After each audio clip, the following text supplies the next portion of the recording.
Bonjour et bienvenue dans cette toute première capsule du cours de microbiologie du sol. Alors, pour commencer, j'aurais souhaité vous présenter le déroulement de ce cours. Alors, sachez que ce cours, qui est un demi-module, en fait, il est divisé en deux grandes parties. La première partie vous sera dispensée par moi-même. Dans cette première partie, je vais vous présenter les différents groupes microbiens qui vivent dans le sol, c'est-à-dire on va étudier les grandes classes, les grandes familles de micro-organismes, leurs caractéristiques et leur rôle dans le sol. Et c'est ces différents groupes c'est cette partie-là qui va constituer la plus grosse part de cette première partie. Ensuite, je terminerai ce cours en vous présentant les méthodes classiques d'analyse microbiologique du sol, c'est-à-dire comment on fait une analyse microbiologique classique toute simple. Ça va vous permettre de passer ensuite en salle de TP pour réaliser une expérience qui sera la suivante. Vous allez rechercher et dénombrer les grands groupes microbiens présents dans un échantillon de sol. C'est-à-dire que vous allez être organisé en petits groupes, vous allez travailler en petits groupes. Chaque groupe va recevoir un échantillon de sol qui sera différent du groupe d'à côté. Et vous allez rechercher et dénombrer les grands groupes microbiens. Donc vous allez apprendre de A à Z comment on réalise une telle analyse. Ensuite, quant à la deuxième partie, elle vous sera présentée par mon collègue le professeur Ali Boulebert qui portera sur l'activité microbienne dans le sol et son rôle dans les cycles biogéochimiques. Les cycles biogéochimiques, c'est-à-dire les cycles du carbone, d'azote, de soufre, etc. Donc tout ça, vous allez le voir en détail avec M. Boulebert. Et vous allez également, après cette partie théorique, mon collègue vous présentera également les tests microbiologiques qui vous permettent d'évaluer l'activité microbienne dans un sol. Cela va vous permettre également de passer en salle de TP et de réaliser l'évaluation de l'activité microbienne des échantillons du sol au laboratoire. Donc voici ce qu'on vous propose au programme de ce cours de microbiologie du sol. Et ce qu'on attend de vous, donc à la fin de ce demi-module, vous devriez acquérir les compétences suivantes. Vous devriez être capable de décrire les principales caractéristiques des différents groupes microbiens du sol.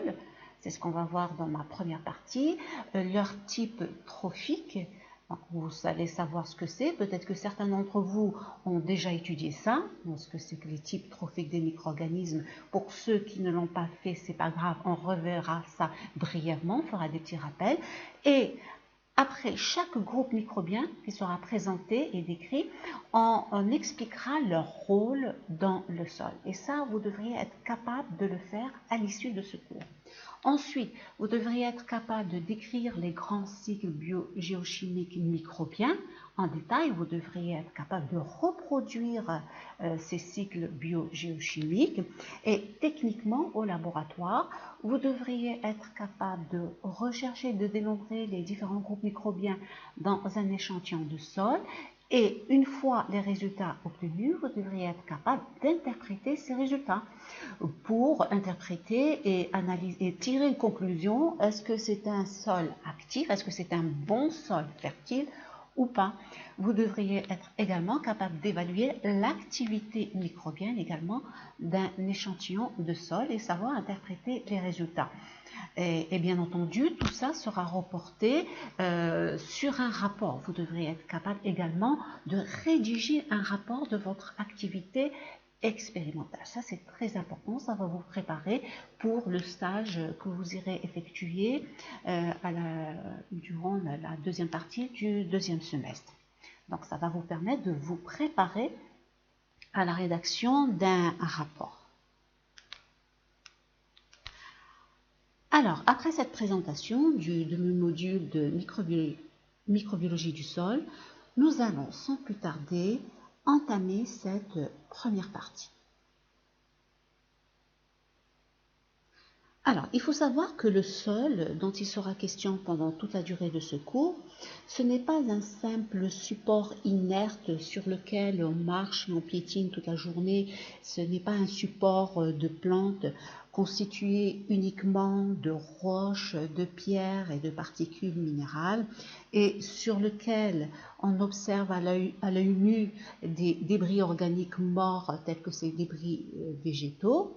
Mais le sol également, si on observe de plus près, mais cette fois-ci à l'aide d'une loupe, on se rend compte que le sol abrite toute une faune minuscule qui grouille et qui a une taille de l'ordre du millimètre. Donc cette petite faune minuscule, c'est ce qu'on appelle la mésofaune.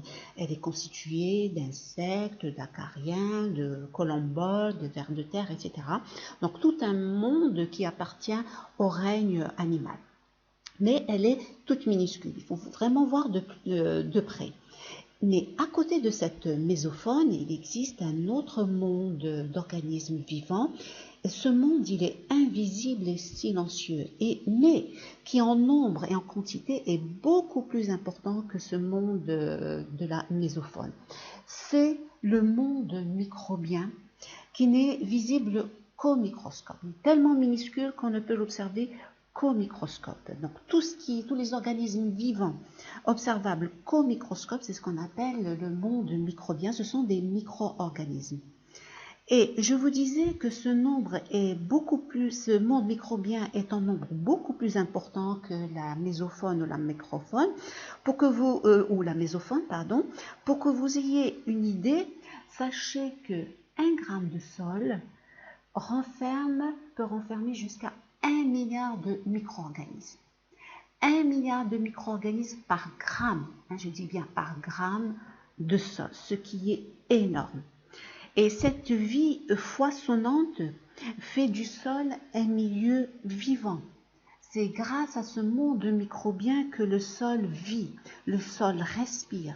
Il absorbe, il transforme la matière organique, il transforme la matière minérale, il stocke, il filtre, il purifie. Il y a toute une panoplie d'activités qui est effectuée par ce sol grâce à ce monde microbien. C'est la raison pour laquelle dans ce cours de microbiologie du sol, nous allons nous focaliser surtout sur ce monde microbien qui, sans lui, la vie pour les plantes, les animaux et humains aurait été impossible. Donc, je vous ai parlé de la quantité. Sachez également que dans 1 gramme de sol, on retrouve jusqu'à 1 million d'espèces de micro-organismes. Par gramme de sol, on retrouve jusqu'à 1 million d'espèces par micro-organisme, ce qui est énorme. Alors, face à cette diversité d'espèces, les scientifiques, quand ils sont confrontés à une telle diversité dans tous les domaines de la science, pour se retrouver et pour remettre un peu de l'ordre dans ce micmac d'espèces, on est obligé de faire une classification. Il faut, pour clarifier un peu les idées, il faut classer ces micro-organismes. La même chose chez les chimistes, par exemple, en chimie, face à la diversité d'éléments chimiques, les chimistes ont dressé un tableau périodique des éléments. Eh bien, c'est la même chose. En biologie, on classe les organismes et en l'occurrence, en microbiologie, il y a également un classement des micro-organismes tel que c'est schématisé ici. Ici, c'est l'arbre phylogénétique des micro-organismes. Mais sachez qu'il y a différentes façons de classer les micro-organismes. Et on va commencer par le plus simple. Le plus simple, c'est d'abord, on classe les micro-organismes sur le plan morphologique, pas phénotypique, mais d'abord sur le plan morphologique. En gros, pour vous faciliter un peu, on va aller tout doucement. En gros, les cellules microbiennes sont soit des prokaryotes, soit des eucaryotes. Alors, je ne sais pas si vous vous rappelez de la différence entre prokaryotes et eucaryotes. Pour vous rafraîchir la mémoire, une des différences fondamentales entre ces deux types de cellules, puisque ce sont des cellules, chez les prokaryotes, il y a absence de noyau. Vous avez juste un nucléoïde l'ADN, la molécule d'ADN, une seule molécule d'ADN, mais qui n'est pas entourée de membrane nucléaire. Et caryote, en grec caryon, ça veut dire noyau. Ça ressemble à un noyau, mais ce n'est pas un noyau, ce n'est pas un vrai noyau. À la différence, chez les eucaryotes, on observe un vrai noyau. Vous avez un noyau entouré d'une membrane nucléaire, ici en orange. D'accord? Et vous remarquerez également que le cytoplasme des eucaryotes, ce qui est frappant, il est très compartimenté par rapport au cytoplasme des prokaryotes qui est beaucoup plus simple. Ici, il y a beaucoup de compartiments entourés de membranes, le réticulum endoplasmique, les mitochondries, et à cela s'ajoutent les chloroplastes chez les eucaryotes végétaux. Et également, outre cette différence au niveau du noyau, vous avez également une différence au niveau de la taille. Ça, c'est très important. Les eucaryotes sont 5 à 10 fois plus grands que les prokaryotes, qui sont beaucoup plus petits. Alors ici, je vous montre une illustration de photos prises au microscope électronique. Même au microscope, on peut très bien voir au niveau du ici, ce sont des prokaryotes, plus exactement, ça c'est une cellule de bactéries.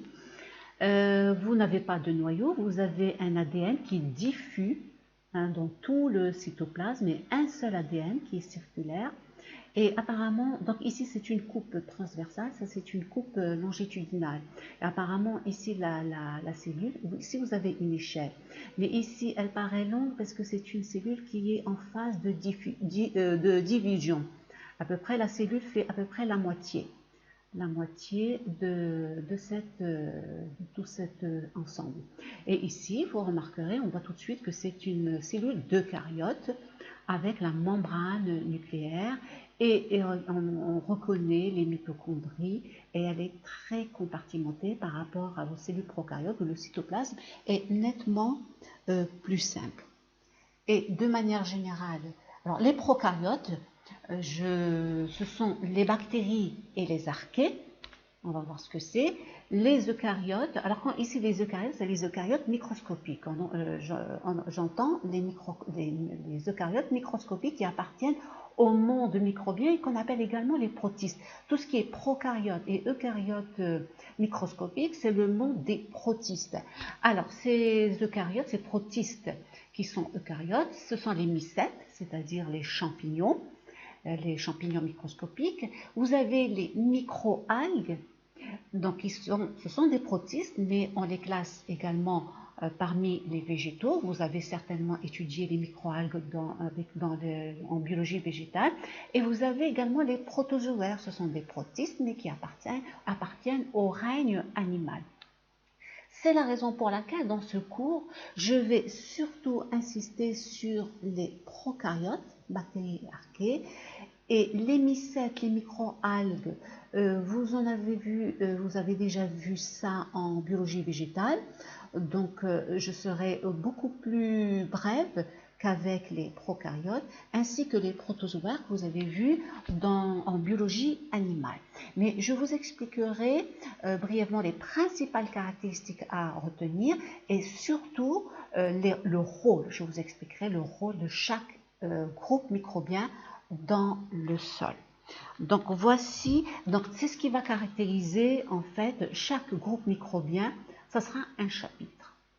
Alors en général, les prokaryotes sont unicellulaires, les eucaryotes sont unicellulaires, pluricellulaires. Alors ici ils sont unicellulaires, mais ça n'empêche pas que des fois ils peuvent être associés en groupe, mais ils fonctionnent de manière unicellulaire. Ce sont des organismes unicellulaires.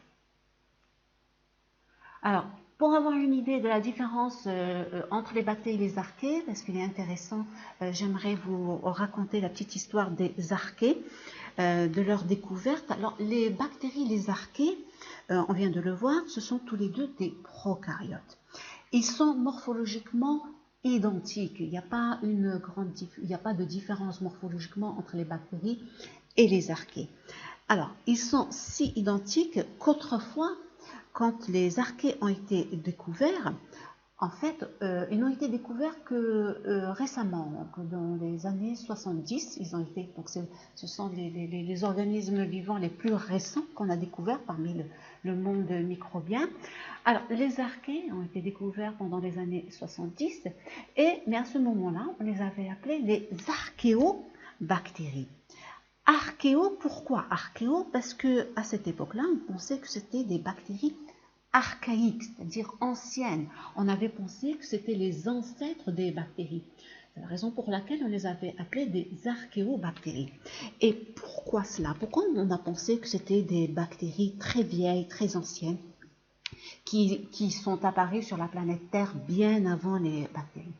Parce que ces bactéries vivent dans les milieux extrêmes. Ils vivent, on les retrouve, vraiment, c'est leur niche écologique, ils ne vivent que dans ces milieux. Ils vivent dans des sources d'eau chaude, on les retrouve dans les fonds océaniques. Ils sont les seuls à vivre au fond des océans, malgré la pression, je ne parle pas de la pression osmotique, mais la pression, le poids de l'eau, c'est-à-dire qui se mesure en bar. Ils sont barophiles, ils vivent au fond des océans, et ce sont les seuls organismes qui vivent à ce niveau-là, alors que tous les autres organismes vivants ne vivent pas si profondément, et ils vivent même dans les milieux hyper salés, comme ici, c'est un lac riche en sel, ils vivent dans ces milieux hyper salés. Et ces conditions nous font penser bizarrement aux conditions de la Terre il y a des millions d'années. Donc on a pensé que ces archéobactéries, elles sont archaïques et c'était les premières à être apparues sur la planète Terre. Mais depuis, les choses ont disparu. Mais d'abord, revenons au fait qu'elles vivent dans des milieux extrêmes. Puisqu'elles vivent dans des milieux extrêmes, on dit que ce sont des milieux, des cellules extrémophiles, des micro-organismes extrémophiles. C'est-à-dire qu'ils ont la capacité de se développer aux limites extrêmes de la vie, dans des conditions qui sont mortelles pour les autres organismes. Ce sont les seuls à vivre dans de telles conditions. Mais depuis, on ne les appelait plus des archéobactéries, maintenant on les appelle des archées. Pourquoi cela? Pourquoi le nom a changé? Car même si elles ressemblent morphologiquement aux bactéries, en fait, sur le plan génétique, comme le montre cet arbre phylogénétique de la vie, les archées, elles sont, donc ici je vous explique brièvement, l'arbre phylogénétique, c'est un arbre qui a été tracé sur la base du génome qui code pour un ARN ribosomique. Donc c'est très précis. Et il indique le degré de parenté entre les groupes d'êtres vivants. Ça, c'est l'arbre phylogénétique de la vie, même des animaux, y compris les animaux, Animalia, et les plantes. Et vous remarquerez que paradoxalement, dans cet arbre phylogénétique, donc les plantes et les animaux, que l'on connaît très bien, sur le plan diversité, ils ont une place très réduite. Si vous enlevez cette branche des animaux et des plantes, tout le reste, c'est ce qui constitue le monde microbien, c'est dire la diversité de ce monde microbien. Et il est divisé en 3 domaines. Vous avez en bleu, c'est le domaine des bactéries. En rouge, c'est le domaine des archées. Je ne veux plus entendre parler des archéobactéries, mais archées. Et vous avez le domaine des eucaryotes, qui est constitué principalement de micro-organismes. Vous voyez, la place des animaux et des plantes est très réduite. Alors, et comme on le voit sur cet arbre phylogénétique, les archées, ici c'est l'ancêtre commun au départ, quand la vie est apparue sur la Terre, mais ensuite les bactéries ont évolué vers un chemin qui est différent de celui des archées. Les archées, elles sont beaucoup plus proches des eucaryotes que des bactéries. Alors ici, vous avez les principales grandes familles, grands genres des archées, mais pour simplifier, retenez uniquement ceci. Au niveau des archées, il y a les thermophiles, tout ce qui est T, ça veut dire thermophile. Alors, thermophile, ça veut dire elles aiment se développer que dans les milieux, les eaux chaudes. Elles se développent que dans les milieux très chauds. Ensuite, vous avez les méthanogènes. Méthanogènes, gène, ça veut dire elles génèrent, elles fabriquent. Qu'est-ce qu'elles fabriquent? Elles fabriquent du méthane. Elles dégagent du méthane. Ce qui est la particularité, ça on le retrouve que dans le domaine des archées. Dans la majorité des autres organismes vivants, quand ils respirent, dans la majorité des cas, il y aura des exceptions, on le verra, tout le monde dégage du CO2. Les méthanogènes, quand ils respirent, elles dégagent du méthane, qui est un gaz, un hydrocarbure. Elle dégage du méthane. Et vous avez également les méthanogènes, les archées qui sont halophiles, c'est-à-dire qu'elles se développent que dans les milieux hyper salés, qu'aucun autre organisme vivant ne peut se développer. Donc elles sont un peu particulières. Mais elles restent tout de même dans le groupe des prokaryotes. Donc voici pour la présentation. Donc si on doit résumer, le monde microbien regroupe les bactéries, les archées et les eucaryotes microscopiques, avec les bactéries et les archées qui constituent les prokaryotes. Mais à côté de ces trois groupes, trois règnes microbiens, vient s'ajouter un tout autre monde microbien qui est encore plus invisible que ces micro-organismes dont je viens vous parler. Ce qu'on vient de voir, ce sont des micro-organismes observables au microscope optique, mais il y a un autre monde microbien qui n'est observable qu'au microscope électronique. Et là, je suppose que vous avez tous deviné, il s'agit des virus. Les virus appartiennent au monde des micro-organismes. Mais pourquoi ils ont été classés à part? Ils ont été classés à part à cause de leur organisation. Ils ont une organisation acellulaire. A veut dire, c'est un suffixe qui veut dire absence. Ils ne présentent pas de cellules, ce ne sont pas des cellules. C'est pour ça la première définition des virus, on ne dit pas que c'est la plus petite cellule vivante, mais c'est la plus petite entité vivante. Ce n'est pas une cellule, contrairement aux autres micro-organismes qui ont une organisation cellulaire. Donc au total, nous avons 4 règnes microbiens. Et c'est ce que nous allons voir dans notre cours. Donc voilà, maintenant vous savez que dans le sol, il y a tout un monde microbien vaste et diversifié, et dont le rôle dans l'écosystème sol-plante est d'une très grande importance. D'où l'intérêt de ce cours de microbiologie du sol, c'est pour souligner l'importance de ces micro-organismes qu'ils ont dans la fertilité du sol. C'est grâce à leur activité microbienne que le sol devient fertile et favorise le développement des cultures végétales. Donc au programme, c'est ce que nous allons voir un par un, ces différents groupes microbiens. Donc chaque groupe microbien va constituer un chapitre de mon cours, de ma première partie du cours. On verra quelles sont leurs caractéristiques, quels sont leurs types trophiques, ainsi que leur rôle dans le sol.